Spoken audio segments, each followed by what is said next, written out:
शिक्षा माफिया है वो कहीं ना कहीं मोदी जी के शरण में है और मोदी जी उन लोगों को संरक्षण देने का काम कर रहे हैं। इसीलिए सरकार कोई भी कठोर कार्रवाई नहीं कर रही है और सरकार चुप्पी साधी हुई है।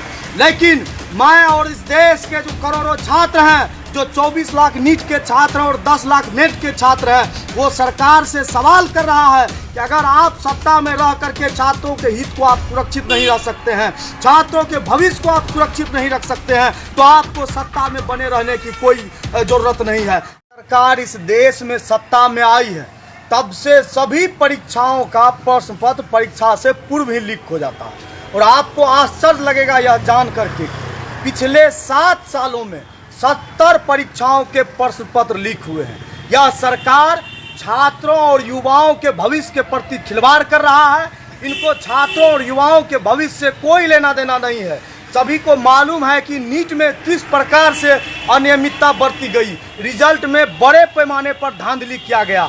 लगातार पूरे देश से छात्र आवाज़ उठा रहा है नीट के परीक्षा को रद्द करके पुनः साफ तरीके से, साफ सुथरे तरीके से परीक्षा आयोजित कराने की मांग कर रहा है। लेकिन मोदी सरकार इस मामले पर बिल्कुल चुप है, छात्रों को कोई जवाब नहीं दे रहा है। पिछले दिनों नेट का एग्जाम हुआ था, उसमें भी 10 लाख छात्रों ने परीक्षा फॉर्म भरा था और परीक्षा दे करके जब छात्र वापस आता है तो पता चलता है प्रश्न पत्र लीक हो गया और छात्रों के विरोध के सामने सरकार को घुटना टेकना पड़ता है और सरकार जो है परीक्षा को रद्द करती है। लेकिन नीट में अभी तक मोदी सरकार चुप्पी साधी हुई है, कोई कार्रवाई नहीं कर रहा है।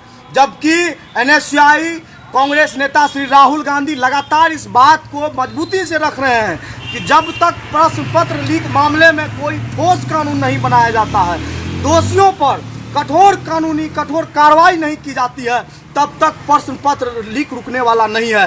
लेकिन आज पूरा देश जान रहा है कि प्रश्न पत्र लीक करने वाले जो लोग हैं, शिक्षा माफिया है, वो कहीं ना कहीं मोदी जी के शरण में है और मोदी जी उन लोगों को संरक्षण देने का काम कर रहे हैं। इसीलिए सरकार कोई भी कठोर कार्रवाई नहीं कर रही है और सरकार चुप्पी साधी हुई है। लेकिन मैं और इस देश के जो करोड़ों छात्र हैं, जो 24 लाख नीट के छात्र हैं और 10 लाख नेट के छात्र हैं, वो सरकार से सवाल कर रहा है कि अगर आप सत्ता में रह करके छात्रों के हित को आप सुरक्षित नहीं रख सकते हैं, छात्रों के भविष्य को आप सुरक्षित नहीं रख सकते हैं, तो आपको सत्ता में बने रहने की कोई जरूरत नहीं है। आगे आने वाले 24 तारीख को NSCI पूरे देश भर से छात्रों को दिल्ली में उतार करके सरकार के खिलाफ, सरकार के इस संवेदनहीनता के खिलाफ प्रदर्शन करेगी और निश्चित रूप से आप देखेंगे कि सरकार को छात्रों की आवाज के सामने, NSCI के आंदोलन के सामने घुटना टेकना पड़ेगा और छात्रों को न्याय देना पड़ेगा। निशांत यादव, NSCI जिला अध्यक्ष, मधेपुरा।